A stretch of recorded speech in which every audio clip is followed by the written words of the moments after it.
You're watching Express TV's joint venture with Tolo News in Kabul, Sarhad ke us par, and we are talking about economic cooperation. Very quickly, and then we have to go back to Kabul. I think one issue which we need to tackle is harmonization of tariffs. So if there is a tariff in Pakistan and there is a different tariff in Afghanistan, there is an incentive for importing something and then smuggling it back into Pakistan. So harmonization of tariff. Another thing which I used to discuss with Minister Hadi was free trade agreement with Afghanistan and Pakistan, and I think we really need to move in that direction and integrate these, even the smugglers, into the All main, right, main a very, thing. very good point. Quickly, Farhan Saab, and then across to Kabul. One very quick point, thank you Manize, which is that, you know, ultimately this is not a policy challenge, this is a trust challenge, and we've got to understand that. Right. On the face of it, it seems that not much is being done by both sides to rebuild trust and do it in a fairly short time, so that you can then start addressing these policy challenges. So, Mr. Sultanzoy, here an economist saying that you have to have trust before you can have economic prosperity. Mr. Salman Shah saying that there has to be harmonization of tariff. We'll go to Dr. Fauzia, an economist here. I just want to highlight the fact that Mr. Bangash asked a question that the situation of the road is not better in Afghanistan than Pakistan. If Pakistan itself is treating Balochistan or Khyber Pakhtunkhwa as their stepbrother and they are not working on their road, well, I've traveled all the way from Lahore to Kabul, and I've seen the worst situation of the road from Peshawar to Torkham. And as there is a beautiful motorway from Punjab to Peshawar, same as across the border from Torkham to Kabul. To me, as I see, Pakistani government itself is not really interested in building the Khyber Pakhtunkhwa or Balochistan. So they are the provinces which borders with Afghanistan. If there is not enough development inside Khyber Pakhtunkhwa or Balochistan, so how can Afghanistan would be benefit from Pakistan's? Thank you. Very briefly, on the black market, there has been a study done by USAID, and it indicates that there is more smuggling from Pakistan into Afghanistan than there is smuggling from Afghanistan into Pakistan.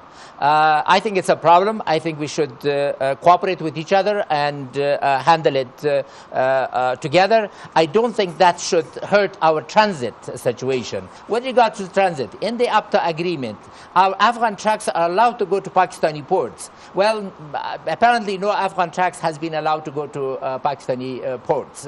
On the contrary, as far as Afghanistan is concerned, we have given them the full privilege. Any Pakistani truck can go anywhere, whether on bilateral trade or on transit roads. This is not. This is really lack of reciprocity, and we do ask for reciprocity. There is pressure on us, and if nothing happens in this regard, then perhaps we will have to change our situation as well. We are for harmonization of tariffs, but the determination of trade tariff, that is really each country's responsibility. You increased your, under Shaukat Aziz, the tariffs were lowered. Later on, under the People's Government, it was raised. I think now it is lowered. It's not because of Afghanistan that you have increased or decreased your tariffs. I have a list of all the difficulties and the technicalities. We had hope by signing the APTA contract and agreement, we should demolish all these problems. Right. But still we see, unfortunately, there is no political will in our Pakistani friend side, and I wish them all the best, and I ask them to please be more economical than political or military. That's our Afghan expectation. You heard that the most important consensus is that if we separate the military and political issues and directly address economic issues, that will probably pave the way for better political relations and better confidence and better reciprocity of other relations. Thank you, Mr. Sultanzoy. You heard the question.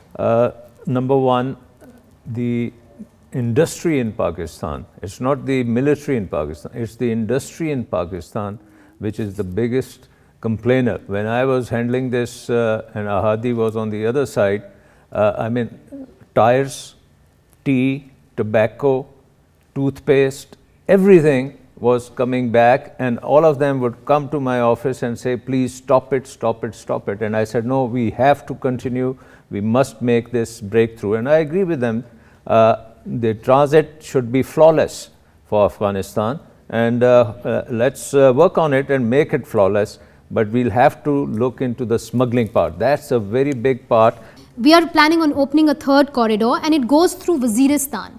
So the lady that's the asked shortest the question. route. That's the shortest route. And that will But be a very good route. at the moment, and it at will the also moment- develop Waziristan, and it will develop the other side of the border. And we need to develop both sides of the borders. But there is insurgency in Waziristan. So if we do develop Waziristan, how do we develop it? The problem is not just on the Afghan side, it's also on the Pakistan side. Do you agree? Absolutely, absolutely. And I think Pakistan should do, as a good neighbor, should do everything possible to accommodate Afghanistan wherever possible. But I think it's unrealistic.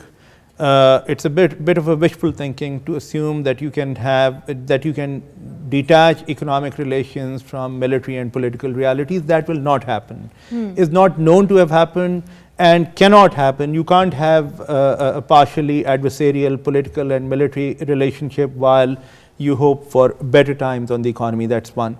The other thing that struck me about economist Stanikzai's comments, with due respect, I think this is a discussion which is a very powerful reminder of such a futile kind of dimension to how we discuss Afghanistan and Pakistan. Of course, we do have problems in Balochistan and Khyber Pakhtunkhwa, but that's something that has to be tackled by Pakistan, and to some extent there are moves underway to tackle that. Not the perfect, the ideal solution. Similarly, if we were to engage in this futile discussion of gaps in one country or the other, Afghanistan has a big drug economy as well. This is not just the view of Pakistan. This is internationally documented. And 90% of the opium trafficking comes from Afghanistan. And in spite of a US-backed 10-year plus military push into Afghanistan, Afghanistan remains the source of one of the world's largest productions of opium. Ultimately, if we keep on taking pot shots at each other, if Pakistan puts all of these difficult realities of Afghanistan on the table and uses that as a basis to drag its feet further, and Afghanistan reciprocates in kind. It's a zero-sum game. How can Afghanistan then put a lid on smuggling, on black market? And I'll ask the same question of my Pakistani friends right here. And also, it's well documented that 90% of the opium trafficking is coming from Afghanistan. It's a very good question. I think I'll go to the audience, but it's worth mentioning that if Afghanistan is producing 90% of the opium, 90% of the chemicals that are needed in the world are coming from other parts of the country, including Pakistan. So Afghanistan is not producing opium in a void. The chemicals that are worth more comes from Pakistan.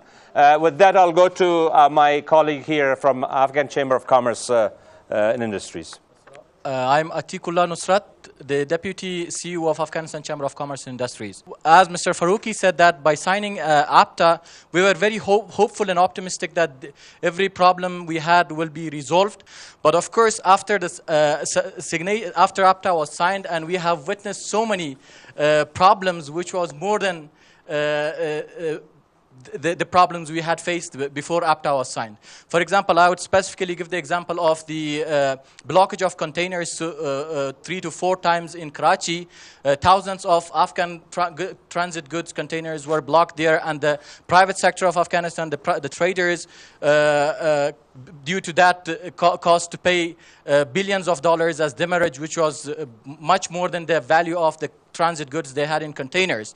Although we have raised these issues with the top-level management, with the top-level authorities of the Pakistan government, with the Prime Minister Yusuf Raza Gilani and Prime Minister Raja Parvez Ashraf, and they have strictly instructed and ordered the relevant organizations and ministries to waive in one case, waive the demurrage out, and also to resolve the problems in 10 days or in a couple of days. But still, we haven't seen any of those decrees put into practice. All right, I have over here somebody from the Ministry of Commerce. Again, Mr. Safdar Sohail, would you like to quickly answer the question that the gentleman asked over there?